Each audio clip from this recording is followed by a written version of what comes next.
Bonjour à toutes et à tous et bienvenue sur GCN pour revivre les meilleurs moments de la première étape du Tour de Catalogne. Casting royal pour la 102e édition de l'épreuve, avec les présences de Remco Evenepoel, Primoz Roglic, Egan Bernal, Geraint Thomas, Adam Yates ou encore Romain Bardet. Ajoutez à cela un tracé qui s'annonce prometteur puisqu'il prend du relief cette année avec 3 arrivées au sommet en 7 jours de course. Le cocktail s'annonce enivrant. Vous découvrez le profil de la première étape qui, sur le papier, semble dévolu aux sprinteurs. On tourne autour de San Feiu des Guichol avec 4 ascensions répertoriées et une arrivée en long faux plat montant, identique à celle de la première étape de l'an dernier qui avait connu la victoire de Michael Matthews devant Sonny Colbrelli, une étape qui avait sonné le glas de la carrière de l'Italien qui avait connu un malaise cardiaque en ayant passé la ligne d'arrivée. Une échappée se dégage avec 5 coureurs à l'avant, Eregots, Only, Bol, Demarchi ou encore Pomikel. Les Basques de Euskaltel-Euskadi ont raté le bon coup, alors ils roulent derrière pour essayer de faire le jump, mais sans succès pour l'équipe espagnole. Pomikel fait les points au sommet de la montagne et vous voyez que l'écart fluctue mais reste toujours en faveur du peloton parce que l'échappée ne prend pas de champ. La faute aux équipes de sprinteurs qui collaborent également en tête de paquet parce qu'au sein du peloton on retrouve Caden Groves, Brian Cocard, Milan Menten ou encore Ethan Hayter. Et c'est d'ailleurs l'équipe Cofidis du français Brian Cocard qui roule en tête. Les premiers contreforts du dernier col de la journée, l'Alto des Romagna, 4 km 600 à 5,5%, fatal à Pomikel, la Jumbo-Visma roule, Jetsebol fait les points, c'est le néerlandais qui portera le maillot de la montagne à l'issue de l'étape.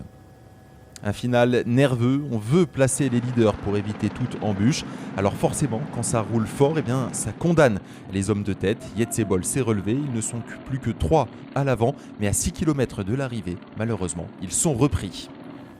Un final très nerveux, électrique et une chute à très haute vitesse. Parmi les coureurs pris dans cette chute, on retrouve notamment l'Italien Dario Cataldo, mais également le leader de la Groupama FDJ Michael Storer ou encore le Français Anthony Delaplace.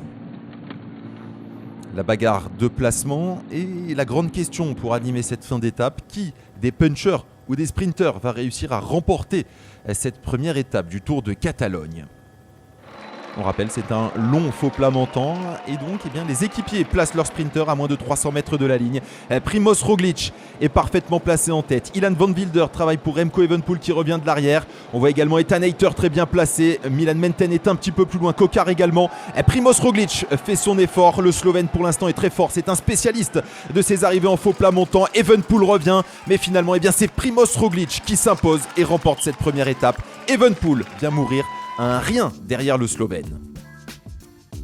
C'est un spécialiste de ce genre d'effort. Primoz Roglic a parfaitement géré pour finalement réussir à s'imposer. Une demi-roue devant Remco Evenepoel, revenu de l'arrière, mais le champion du monde doit s'incliner face à Primoz Roglic.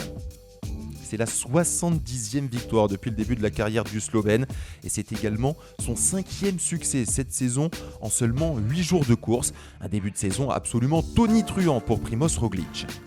Remco Evenepoel se rassure également sur sa condition, lui qui revient d'un stage de 15 jours en altitude et qui semble très en forme, et donc 2e derrière Roglic. Et c'est Ide Schreling qui prend la 3e place et qui monte donc sur le podium.